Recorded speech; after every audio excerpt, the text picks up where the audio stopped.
안녕하세요. 사연 편지입니다. 사연 들으시고 내용이 좋으면 구독과 좋아요 부탁드립니다. 그럼 오늘의 사연 바로 시작합니다. 안녕하세요.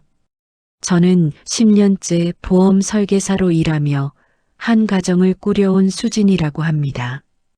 저는 제 일에 큰 자부심이 있었습니다. 남들의 불행을 미리 대비해주고 가장 힘든 순간에 버팀목이 되어주는 일이니까요. 하지만 정작 제 인생에 닥칠 불행은 설계하지 못했습니다. 아니, 제가 사랑했던 가족이라는 이름의 악마들을 너무 믿었던 게 화근이었죠. 저희 집 거실 풍경은 늘 비슷했습니다. 밤 9시, 녹초가 된 몸으로 도어락을 누르고 들어서면 거실에는 시어머니와 남편, 그리고 시누이가 과일을 까먹으며 TV를 보고 있었죠. 집안은 먹다 남은 배달 음식 용기와 널브러진 옷가지들로 난장판인데 그 누구도 저를 반겨주는 사람은 없었습니다. 시어머니는 들떠서 TV를 보다가 제가 들어오는 소리가 들리자마자 고개도 돌리지 않고 말씀하시더군요. 어이구, 이제 오냐? 집안 꼴 좀 봐라. 여자가 밖으로만 놔두니까 집구석이 이 모양 아니냐. 배고프다. 얼른 주방 가서 밥상 좀 차려라. 종일 고객들을 만나느라 물 한 모금 못 마셔 어지럽다는 제 말은 들리지도 않는 모양이었습니다. 남편 민석 씨 역시 마찬가지였죠. 너 오늘 실적은 좀 올렸냐? 저번에 말한 내 사업 자금, 이번 달 안에는 해결되는 거지? 친구들이 마누라 잘 둬서 좋겠다는데 돈 안 나오면 내 체면이 뭐가 되냐? 그 옆에서 신우이는 제 카드를 들고 와 쇼핑몰 화면을 보여주며 말했습니다. 언니, 나 이번 친구 결혼식 때 입을 옷이 없어서 명품 원피스 하나 결제 좀 할게. 언니는 보험 팔아서 돈 많이 벌잖아. 그 정도는 당연한 거 아냐? 제가 억지로 몸을 일으켜 차린 밥상 머리에서도 모욕은 멈추지 않았습니다. 시어머니는 반찬을 뒤적거리며 혀를 차셨죠. 이게 뭐냐?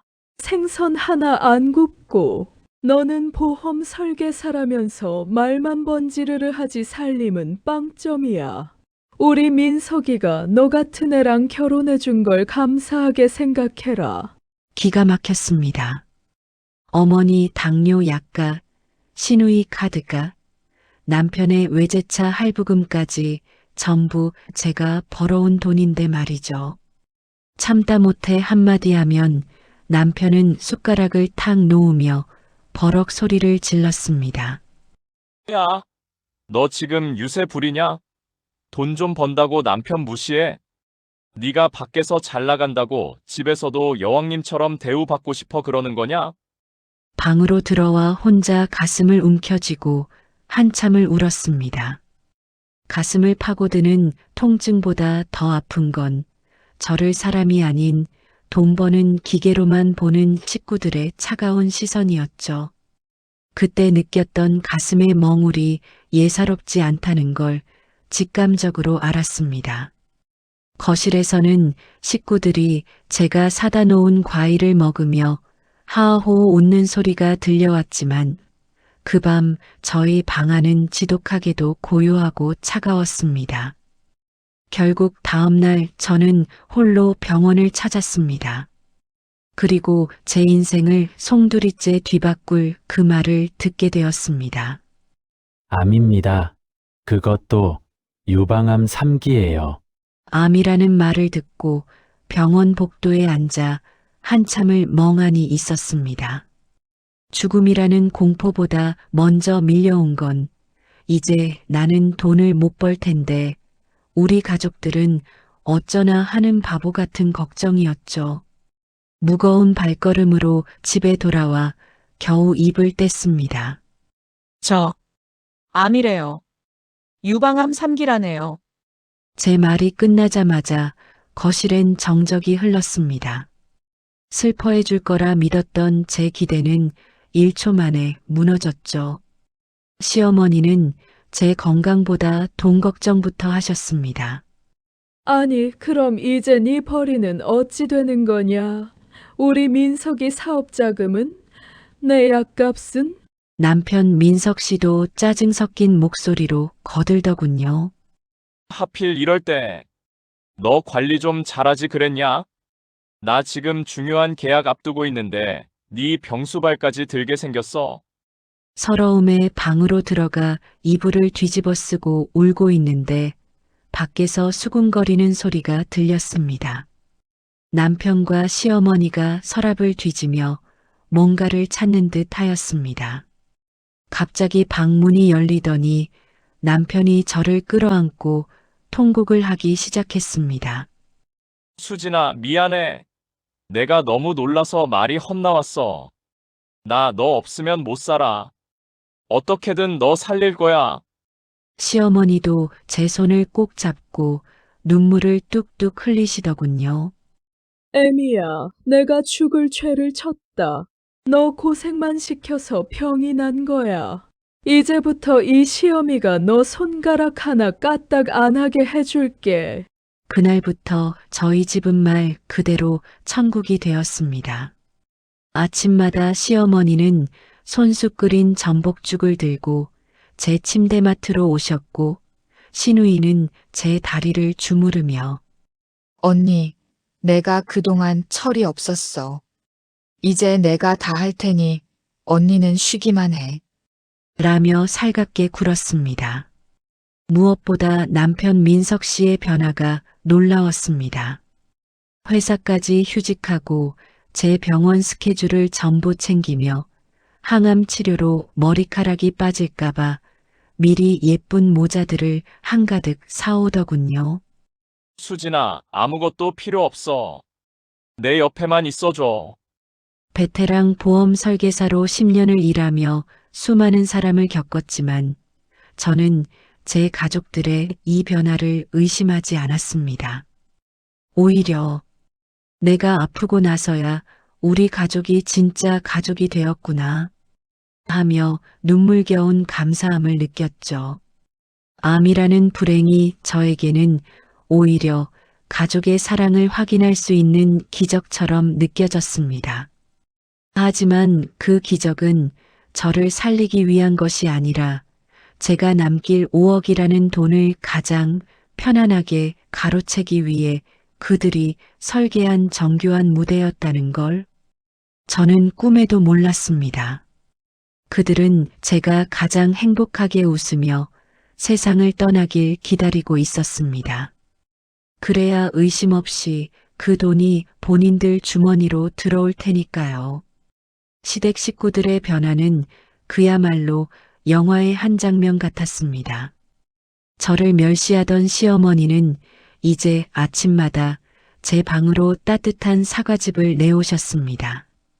애미야, 항암 치료하면 입맛이 없다더라. 이거라도 마시고 힘내야지. 라며 제 등을 토닥여 주실 때 저는 그 따뜻한 온기에 취해 지난날의 서러움을 눈 녹듯 씻어냈습니다. 살림이라곤 손도 안 대던 시누이의 변화도 놀라웠죠. 제가 항암 치료 후 기운 없이 누워 있으면 조용히 들어와 방 안에 먼지를 닦고 빨래를 개어주었습니다. 언니, 그동안 내가 너무 못되게 굴었지. 언니 아픈 게 다 내 탓인 것 같아. 정말 미안해. 라며 제 손을 잡고 울먹이는 시누이를 보며 저는 오히려 미안한 마음이 들 정도였습니다. 특히 제 남편 민석 씨는 그야말로 성인군자가 따로 없었습니다. 제가 머리카락이 빠지기 시작하자 본인도 삭발을 하겠다며 바리캉을 들고 오더군요. 제가 울며 말리자 그는 저를 꼭 안아주었습니다. 수진아, 네가 아픈 건 내 몸 반쪽이 썩어가는 거나 다름없어. 우리 꼭 이겨내자. 내가 옆에서 지켜줄게. 그때 저는 정말 행복했습니다. 몸은 비록 암세포와 싸우느라 만신창이었지만 마음만은 생애 그 어느 때보다 충만했으니까요. 보험 설계사로 일하며 수많은 가짜 가족들을 봐왔으면서도 정작 제 앞에 펼쳐진 이 완벽한 연극은 조금도 의심하지 못했습니다. 그저 내가 아픈 게 우리 가족을 하나로 묶어주는 신호였나 보다. 라며 순진하게 믿고 또 믿었습니다. 병실비를 아끼라며 저를 극진히 모시는 시댁 식구들을 보며 저는 제가 가진 모든 것을 그들에게 주고 싶다는 생각까지 했습니다. 내가 만약 잘못되더라도 저 사람들에게라면 내 보험금 5억이 아깝지 않겠다. 라는 바보 같은 생각까지 했죠. 하지만 그들의 친절은 제가 5억을 온전히 받아낼 때까지만 유효한 것이었습니다. 제가 시어머니가 차려준 죽을 먹으며 감동하고 있을 때 그들은 이미 주방에서 소리 죽여 5억의 분배 계획을 세우고 있었습니다. 신우이는 이미 봐둔 강남의 오피스텔 분양권 팜플렛을 숨기고 있었고 시어머니는 개원들에게 며느리 보험금 나오면 크게 한턱 쏘겠다며 잔치를 예약하고 계셨던 겁니다. 무엇보다 소름 끼치는 건 그들이 노리는 것이 고작 진단비 5억에서 멈추지 않았다는 사실입니다. 제가 잠든 사이 제 남편 민석 씨는 제 서랍 깊숙이 보관해 두었던 제 보험 증권들을 하나하나 촬영하고 있었습니다. 그리고 그 증권들 사이에서 그들의 눈을 번쩍 뜨게 만든 또 다른 항목을 발견한 모양이었습니다. 바로 제가 결혼 전에 가입해 두었던 교통사고 사망 시 5억 보장이라는 보험이었죠. 그들의 욕망은 이제 제가 살아서 암을 이겨내는 것이 아니라 완벽하게 죽어주는 것으로 향하고 있었습니다. 그것도 아주 거액을 남긴 채로요. 독한 항암 치료를 견디는 저에게 가족들의 응원은 세상 그 무엇보다 강한 마취제였습니다. 시어머니는 매일 새벽같이 일어나 시장에서 가장 신선한 재료들만 골라오셨죠. 제가 조금이라도 입맛이 없어 보이면 애미야, 네가 먹어야 내가 산다. 며 정성스레 음식을 떠먹여 주셨습니다. 그 손길이 너무 따뜻해서 저는 가끔 이 암이라는 병이 우리 가족에게 준 축복은 아닐까 하는 어리석은 생각까지 했습니다. 신우이는 제가 항암 치료로 머리카락이 빠져 우울해할까봐 어디서 알아왔는지 예쁜 항암용 모자와 스카프들을 한가득 사오더군요. 언니, 이거 요즘 유명한 거래. 언니는 얼굴이 예뻐서 뭘 써도 연예인 같아. 라며 제 머리를 만져주는 신우이의 손길에서 저는 정말 친동생 같은 정을 느꼈습니다. 제가 고마워하며 돈을 주려 하면 신우이는 화를 내며 손사래를 쳤죠. 언니, 나도 이제 언니한테 받기만 하던 어린애 아냐. 제발 치료에만 집중해. 남편 민석 씨의 헌신은 병원 내에서도 유명했습니다. 간호사들이 수진 씨는 전생에 나라를 구했나 봐요라고 할 정도로 그는 제 곁을 24시간 지켰습니다. 제가 통증으로 밤잠을 설칠 때면 그는 제 손을 잡고 밤새도록 낮은 목소리로 책을 읽어주거나 옛날 행복했던 시절 이야기를 들려주었습니다. 어느 날은 남편이 조심스럽게 제 보험 이야기를 꺼내더군요. 수진아, 네가 설계사니까 더 잘 알겠지만 만약에 상황이라는 게 있잖아. 애들을 위해서라도 사망보험금 같은 건 확실하게 정리해 두는 게 어때? 네가 힘들게 설계해 둔 건데 나중에 절차 복잡해서 애들이 고생하면 네 마음이 더 안 좋을 것 같아서 그래. 남편의 눈엔 금방이라도 눈물이 맺힐 듯 슬픔이 가득했습니다. 저는 그가 오직 남겨진 아이들과 저를 걱정하는 마음에 저런 소리를 한다고 믿었죠. 민석 씨, 걱정 마요. 내가 다 알아서 해뒀어. 당신이랑 애들 힘들게 안 해. 제가 그의 손을 꼭 잡으며 그렇게 말했을 때 남편은 고개를 떨구며 어깨를 들먹였습니다. 저는 그게 슬픔인 줄 알고 그를 다독였지만 사실 그것은 10억이라는 거액을 눈앞에 둔 탐욕의 떨림이었다는 걸 알지 못했습니다.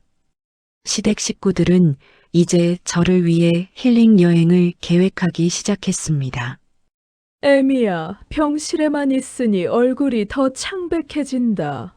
공기 좋은 데 가서 맛있는 것도 먹고 바다 구경도 좀 하자. 시어머니의 제안에 저는 그저 감사할 따름이었습니다. 그들은 제가 가장 사랑받고 있다고 느낄 때 가장 완벽한 사고를 준비하고 있었습니다.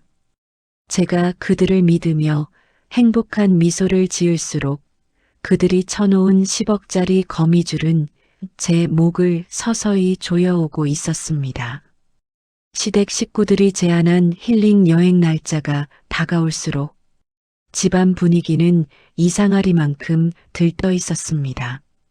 시어머니는 평소 아까워하시던 보약까지 직접 다려오셔서 제 입에 넣어주셨죠. 애미야, 이거 한 방울도 남기지 마라. 이 시어미가 산속까지 가서 직접 캐온 약초로 달인 거다. 이거 먹고 기운 차려서 우리 여행 가서 사진도 많이 찍어야지. 그 약은 유독 썼지만 저는 어머니의 정성이라 생각하며 눈물을 머금고 삼켰습니다.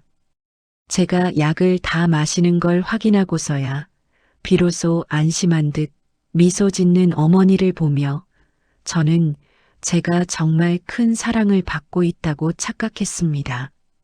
나중에 알게 된 사실이지만 그 약은 암 환자의 간 수치를 급격히 높여 항암 치료를 방해하는 독초가 섞인 것이었는데도 말이죠. 신우이는 여행 가서 입을 예쁜 원피스를 제 침대 위에 펼쳐놓으며 말했습니다. 언니, 우리 이번에 바다가 보이는 절벽 산책로에 갈 거야. 거기서 언니 인생샷 찍어줄게. 우리 오빠랑 다 같이 가족 사진도 찍고 진짜 행복한 추억 만들자. 신우이의 그 해맑은 웃음 뒤에 제가 절벽에서 떨어질 순간을 기다리는 잔인한 계획이 숨어 있을 줄은 상상조차 못했습니다. 남편 민석 씨는 여행 전날 밤늦게까지 주차장에서 차를 점검하더군요. 제가 베란다에서 보고 여보, 너무 무리하지 마요. 라고 소리치자 그는 놀란 얼굴로 저를 향해 어색하게 웃어 보였습니다. 그는 제가 탈 차의 브레이크를 만지고 있었던 겁니다. 저는 그것도 모르고 우리 남편, 나 안전하게 데려가려고 저렇게 고생하네. 라며 친구들에게 자랑까지 했습니다. 드디어 여행 당일 차 안에서는 시어머니가 좋아하는 트로트가 흘러나왔고 우리는 마치 세상에서 가장 행복한 가족처럼 노래를 따라 부르며 달렸습니다. 창밖으로 보이는 푸른 바다가 제 병을 다 씻어줄 것만 같아 저는 연신 감탄사를 내뱉었죠. 어머니, 민석 씨. 저 정말 너무 행복해요. 제가 얼른 나와서 이 은혜 다 갚을게요. 제 말에 남편은 핸들을 잡은 손을 바르르 떨었고 시어머니는 창밖만 보며 그래, 그래야지. 라며 말끝을 흐리셨습니다. 숙소에 도착해 저녁 식사를 마친 뒤 저는 약 기운 때문인지 평소보다 일찍 잠이 쏟아졌습니다. 거실에서 들려오는 식구들의 낮은 대화 소리가 자장가처럼 들려왔죠.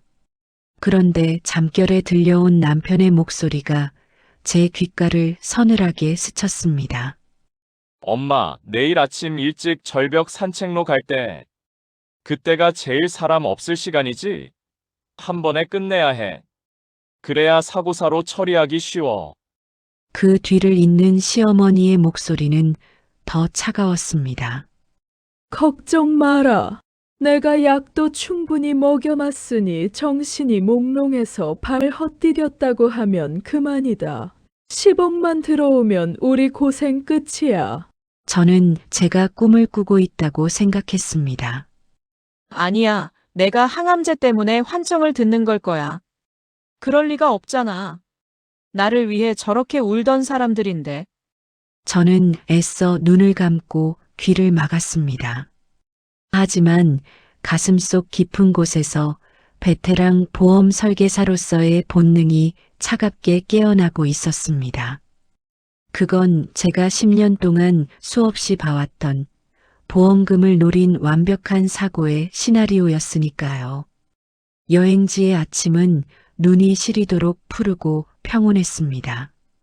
하지만 어젯밤 들었던 그 소름 끼치는 속삭임 때문인지 제 심장은 입 밖으로 튀어나올 듯 요동치고 있었죠. 아니야, 수진아. 약 기운 때문에 헛것을 들은 거야. 저 사람들이 나한테 어떻게 했는데. 민석 씨는 나 때문에 삭발까지 한 사람이야. 저는 거울 속에 수척한 제 얼굴을 보며 끊임없이 최면을 걸었습니다. 방문을 열고 나가자 시어머니는 어제보다 더 밝은 미소로 저를 맞이하셨습니다. 애미야, 일어났니? 오늘 아침 공기가 기가 막힌다. 더 해 뜨기 전에 저기 산책로 한 바퀴 돌고 오자. 거기 기운이 영험해서 병도 싹 낫는단다. 시어머니는 제 손을 꼭 잡으셨는데 그 손이 미세하게 떨리고 있다는 걸 저는 애써 외면했습니다. 남편 민석 씨는 묵묵히 제 겉옷을 챙겨 입혀주었습니다. 지퍼를 끝까지 올려주며 제 눈을 피하는 그의 모습에 가슴 한구석이 서늘해졌지만 저는 여전히 착한 아내이고 싶었습니다. 여보, 고마워요. 나 오늘 컨디션이 정말 좋네. 우리 가족 사진 예쁘게 찍자. 제 말에 남편은 그저 짧게 고개를 끄덕일 뿐이었습니다. 산책로는 한산했습니다. 파도가 거세게 몰아치는 절벽 끝으로 갈수록 바람은 날카로워졌죠. 신우이는 앞에서 폴짝거리며 분위기를 띄웠습니다. 언니, 저기 봐. 저 끝이 진짜 포토존이래. 오빠랑 둘이서 봐. 내가 인생샷 제대로 찍어줄게. 절벽 끝, 안전 펜스도 없는 아찔한 바위 위에 서자 다리가 후들거렸습니다. 어젯밤 시어머니가 주신 약 때문인지 머리가 핑 돌고 시야가 흐릿해졌죠. 남편이 제 어깨를 감싸 안았습니다. 평소라면 든든했을 그 팔이 그날은 마치 저를 벼랑으로 밀어넣기 위한 올가미처럼 느껴졌습니다. 수진아, 저 아래 파도 좀 봐. 정말 시원하지? 남편의 목소리가 귓가에 낮게 깔렸습니다.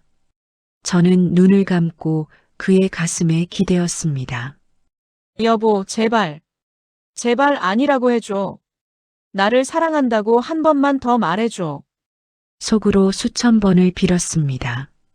하지만 남편의 손은 천천히 제 등 뒤로 옮겨갔고 순간 힘이 들어가는 것이 느껴졌습니다. 그때였습니다. 멀리서 등산객들의 시끄러운 웃음소리가 들려왔습니다. 아이고, 여기 경치 좋네? 그 소리에 움찔하며 남편의 손이 제 등에서 떨어졌습니다. 시어머니와 시누이의 얼굴에 스친 그 짙은 아쉬움. 저는 그 찰나의 표정을 보고야 말았습니다. 숙소로 돌아오는 길, 시댁 식구들은 약속이라도 한 듯 입을 다물었습니다. 기회를 놓친 사냥꾼들의 허탈함이 차 안에 가득했죠. 저는 차창에 머리를 기대고 소리 없이 울었습니다. 어머니, 민석 씨. 당신들이 기다리는 건 내 완치가 아니라 내 장례식이었군요. 10억이라는 돈이 우리가 함께 보낸 10년보다 더 소중했던 건가요? 저는 여전히 그들 앞에서 순진한 며느리처럼 웃었습니다. 어머니, 저 오늘 너무 행복해서 눈물이 다 나네요. 하지만 제 머릿속에서는 이미 10년차 보험 설계사로서의 냉철한 계산이 시작되고 있었습니다. 그들이 설계한 제 죽음의 시나리오를 이제 제가 직접 수정할 때가 온 것입니다. 당신들이 원하는 게 10억이라면 기꺼이 보여드리겠습니다. 다만 그 돈의 주인이 누가 될지는 제가 다시 설계해 드려야겠네요. 여행에서 돌아온 후 우리 집의 공기는 기묘하게 바뀌었습니다. 식구들은 더 이상 제 앞에서 슬픈 연기를 하는 것조차 귀찮아하는 눈치였죠. 거실에서는 남편과 시어머니가 대놓고 돈 이야기를 나누고 있었습니다. 제가 방 안에 있다는 걸 알면서도 말이죠. 그들은 이미 10억이라는 신기루에 눈이 멀어 있었습니다. 신우이는 이미 외제차 매장을 다녀왔다며 리플릿을 식탁에 펼쳐놓았고 남편은 상간녀와 통화하며 조금만 참아. 이제 곧 다 끝나니까. 라고 속삭였습니다. 그들이 굳게 믿고 있는 건 제가 그들을 위해 들어두었다고 믿는 그 10억짜리 보험 증권이었습니다. 하지만 그들이 한 가지 잊고 있는 사실이 있었습니다. 제가 10년 동안 이 바닥에서 살아남은 베테랑 보험 설계사라는 사실을요. 저는 사람의 생명을 숫자로 바꾸는 법도 알지만 그 숫자로 사람의 가면을 벗기는 법은 더 잘 압니다. 어느 저녁 온 가족이 거실에 모였을 때 저는 조용히 서류 가방에서 서류 뭉치를 꺼냈습니다. 그리고 평소의 순진한 말투가 아닌 가장 차갑고 사무적인 목소리로 입을 뗐습니다. 다들 모여 계시네요. 마침 잘 됐어요. 드릴 말씀이 있거든요. 남편 민석 씨가 귀찮은 듯 쳐다보며 말했습니다. 무슨 서류야? 보험금 수익자 변경 서류야? 드디어 네가 생각을 바꿨구나. 저는 살며시 미소 지으며 대답했습니다. 네, 맞아요. 그런데 민석 씨, 제가 설계사잖아요. 제가 이번 여행 가기 전에 미리 설계를 좀 다시 했거든요. 시어머니의 눈이 번쩍 뜨였습니다. 그래, 애미야. 진작 그랬어야지. 그래서 수익자가 누구로 됐니? 저는 서류를 식탁에 탁 내려놓으며 말했습니다. 수익자는 이미 국가와 암환우지원단체로 지정됐어요.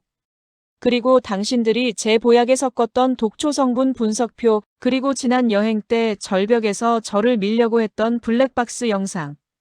지금 막 보험사 조사팀과 경찰서에 전송 완료했습니다. 순식간에 거실은 찬물을 끼얹은 듯 조용해졌습니다. 시어머니의 얼굴은 흑빛이 되었고 남편의 손은 파르르 떨리기 시작했죠.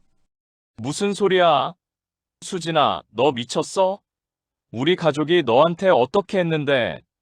남편이 소리를 지르며 달려들려 했지만 저는 차갑게 그를 응시했습니다. 가족? 당신들이 나한테 한 건 가족의 사랑이 아니라 보험 사기고 살인 미수야. 당신들이 10억을 담보로 이미 사채 5억 끌어다 쓴 거 내가 모를 줄 알았어. 이제 그 빚은 보험금이 아니라 당신들의 징역으로 갚아야 할 거야. 저는 덜덜 떠는 그들을 뒤로하고 짐가방을 챙겨 일어섰습니다. 전문가는 사기를 당하지 않아요. 사기를 설계할 뿐이지. 당신들이 설계한 건 내 죽음이었지만 내가 설계한 건 당신들의 완벽한 파멸입니다. 현관문을 나서는 제 뒤로 시어머니의 비명과 남편의 욕설이 들려왔지만 그 소리는 그 어느 때보다 경쾌한 음악처럼 들렸습니다. 가장 먼저 터진 곳은 신우이의 결혼식장이었습니다. 제가 집을 나오고 사흘 뒤 강남의 한 유명 호텔에서 신우이의 결혼식이 열렸죠. 그녀는 제가 준 카드로 산 명품 드레스를 입고 세상에서 가장 행복한 신부인 척 웃고 있었습니다. 하지만 그 웃음은 오래가지 못했습니다. 결혼식이 시작되기 직전 식장 입구에 검은 양복을 입은 사내들이 들이닥쳤습니다. 그들은 제 시누이가 10억 보험금을 담보로 돈을 빌렸던 사채업자들이었죠. 보험금이 지급 정지됐다던데 우리 돈 5억은 어떻게 할 거야? 그들의 고함이 예식장에 울려 퍼졌고 하객들은 수군거리며 앞다투어 자리를 떴습니다. 당황한 예비시댁 식구들이 무슨 일이냐며 따져 묻자 사채업자들은 친절하게도 제 시누이가 작성한 차용증 사본을 그들에게 뿌려주더군요. 결혼식은 그야말로 아수라장이 되었습니다. 파혼 통보를 받은 시누이가 웨딩드레스 차림으로 바닥에 주저앉아 통곡하는 사이 제 남편 민석 씨에게도 수갑이 채워졌습니다. 제가 제출한 블랙박스 영상과 차량 조작 증거 그리고 보험 사기 미수 혐의가 인정되어 경찰이 식장까지 출동한 것이었죠. 수진아, 너 어디 있어? 이거 다 오해야. 남편이 경찰차에 실려가며 절규하는 모습을 저는 멀리서 차분히 지켜보고 있었습니다. 제 곁에는 제가 고용한 변호사와 보험조사관이 서 있었죠. 시어머니는 그 충격에 실성한 듯 바닥에 머리를 찌우며 제 이름을 불렀지만 저는 그분에게 다가가 조용히 귓속말을 남겼습니다. 어머니, 제가 그랬잖아요. 약 성분표 읽는 건 제 전문이라고. 어머니가 저한테 주셨던 그 보약, 경찰이 성분 분석 다 끝냈대요. 이제 아들이랑 같이 나란히 들어가서 쉬시면 되겠네요. 시어머니는 그 자리에 털썩 주저앉아 거품을 물었습니다. 10억이라는 돈에 눈이 멀어 10년 넘게 함께 지낸 며느리를 죽이려 했던 그들의 탐욕이 결국 자신들의 목을 베는 칼날이 되어 돌아온 순간이었습니다. 하지만 이게 끝이 아닙니다. 저는 그들이 지옥으로 가는 길에 가장 비싼 보험료를 지불하게 할 생각이니까요. 차디찬 유치장 창살 너머로 마주한 남편 민석 씨의 얼굴은 한 달 전 제 발을 씻겨주며 눈물을 흘리던 그 성인군자의 모습이 아니었습니다. 며칠 밤을 새웠는지 퀭한 눈으로 저를 보자마자 창살을 붙잡고 소리를 지르더군요.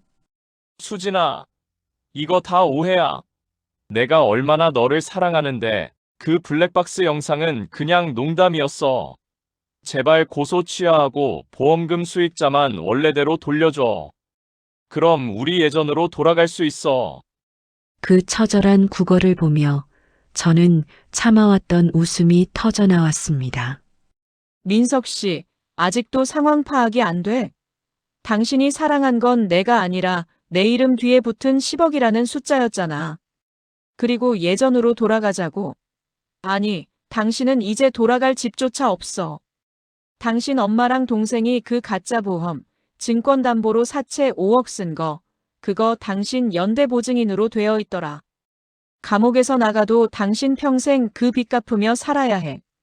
남편은 짐승 같은 비명을 지르며 유치장 바닥을 굴렀습니다. 시어머니는 사채업자들에게 시달리다 못해 살던 집까지 뺏기고 길거리로 나앉았습니다. 시누이는 파혼당한 것도 모자라 사기 공모죄로 조사를 받으며 매일 저에게 살려달라고 문자를 보냅니다. 하지만 제 대답은 늘 똑같습니다. 전문가는 약관에 없는 보상은 해주지 않아요. 당신들이 받을 보상은 오직 인생뿐입니다. 이제 마지막 한 단계가 남았습니다.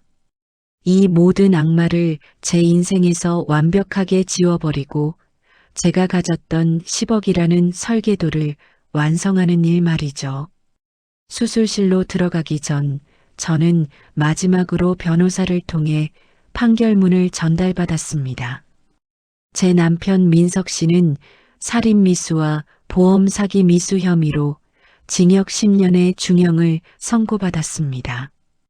법정에서 끝까지 아내를 사랑해서 그런 것이라며 울부짖던 그의 모습은 그가 그렇게 무시하던 보험 약관보다 더 가볍고 천박해 보였다고 하더군요. 시어머니와 시누이 역시 사기 공모 혐의로 집행유예와 함께 거액의 벌금형을 선고받았습니다. 하지만 그들에게 진짜 형벌은 법의 심판이 아니었습니다. 10억이라는 신기루를 믿고 끌어다 쓴 5억의 사채, 그 이자가 하루가 다르게 불어나며 그들의 목을 죄기 시작했죠. 그들이 저를 가두고 죽이려 했던 그 집은 이미 경매로 넘어갔고 시어머니는 제가 투병 중에 먹었던 차가운 식은밥조차 그리워할 만큼 비참한 고시원 생활을 시작했다는 소식을 들었습니다. 그리고 1년이라는 시간이 흘렀습니다. 독한 항암 치료와 큰 수술을 견뎌낸 저는 기적적으로 완치 판정을 받았습니다. 제가 설계해 두었던 암 진단비 5억은 제 치료비와 새로운 삶을 시작하는 든든한 밑거름이 되었죠. 남을 위해 설계하던 인생에서 오직 나 자신을 위해 설계하는 인생을 살기로 마음먹은 뒤부터 제 얼굴엔 다시 생기가 돌기 시작했습니다.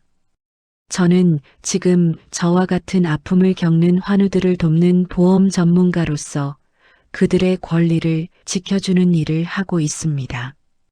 가끔 교도소에서 민석 씨가 보낸 용서해달라는 피눈물 섞인 편지들이 오곤 합니다. 하지만 저는 그 편지들을 읽지도 않고 파쇄기에 넣습니다. 보험 약관에도 없는 용서라는 보상을 제가 해줄 이유는 없으니까요. 엊그제는 우연히 길거리에서 전단을 돌리고 있는 시누이를 보았습니다. 화려한 예식장에서 명품 드레스를 입고 웃던 모습은 온데간데 없고 빛 독촉에 시달려 초췌해진 얼굴로 사람들의 눈을 피하며 살아가고 있더군요. 저와 눈이 마주친 순간 그녀는 쥐구멍이라도 찾고 싶은지 고개를 숙이고 도망치듯 사라졌습니다. 그 뒷모습을 보며 저는 생각했습니다. 당신들이 설계한 10억짜리 장례식은 결국 본인들의 자리가 되었네. 라고요. 오늘 사연 어떠셨나요? 내용이 마음에 들으셨다면 구독과 좋아요 부탁드립니다. 감사합니다.